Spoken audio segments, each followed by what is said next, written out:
ಎಲ್ಲರಿಗೂ ನಮಸ್ಕಾರ.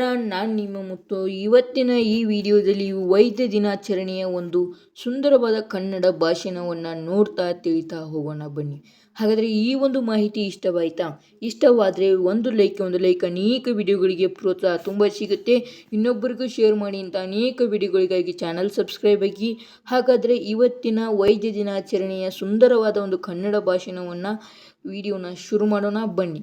ಮೊದಲನೆಯದಾಗಿ, ಗೌರವಾನ್ವಿತ ಮುಖ್ಯೋಪಾಧ್ಯಾಯರು, ಆದರಣೀಯ ಶಿಕ್ಷಕರೇ ಹಾಗೂ ನನ್ನ ಆತ್ಮೀಯ ಸ್ನೇಹಿತರೆ, ಎಲ್ಲರಿಗೂ ನನ್ನ ನಮಸ್ಕಾರ. ಇಂದು ನಾವು ವೈದ್ಯರ ದಿನಾಚರಣೆ ಪ್ರಯುಕ್ತ ಕೆಲವು ಮಾತುಗಳನ್ನು ನಿಮ್ಮ ಮುಂದೆ ಹಂಚಿಕೊಳ್ಳಲು ಬಂದಿದ್ದೇನೆ. ಪ್ರತಿ ವರ್ಷ ಜುಲೈ 1ರಂದು ಭಾರತದಲ್ಲಿ ವೈದ್ಯರ ದಿನಾಚರಣೆಯನ್ನು ಆಚರಿಸಲಾಗುತ್ತದೆ.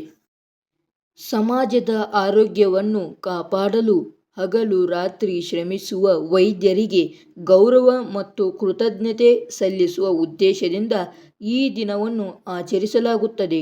ವೈದ್ಯರು ನಮ್ಮ ಜೀವನದಲ್ಲಿ ಅತ್ಯಂತ ಮಹತ್ವದ ಪಾತ್ರವನ್ನು ವಹಿಸುತ್ತಾರೆ. ನಾವು ಅನಾರೋಗ್ಯಕ್ಕೆ ಒಳಗಾದಾಗ ಸರಿಯಾದ ಚಿಕಿತ್ಸೆ ನೀಡಿ ನಮ್ಮನ್ನು ಮತ್ತೆ ಆರೋಗ್ಯವಂತರನ್ನಾಗಿ ಮಾಡುತ್ತಾರೆ.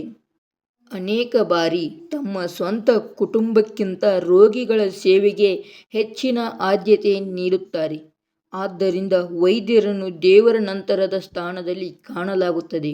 ಕೋವಿಡ್-19 ಮಹಾಮಾರಿಯಂತಹ ಸಂಕಷ್ಟದ ಸಮಯದಲ್ಲಿಯೂ ವೈದ್ಯರು ನಮ್ಮ ಜೀವನವನ್ನೇ ಪಣಕ್ಕಿಟ್ಟು ಲಕ್ಷಾಂತರ ಜನರ ಜೀವವನ್ನು ಉಳಿಸಿದರು.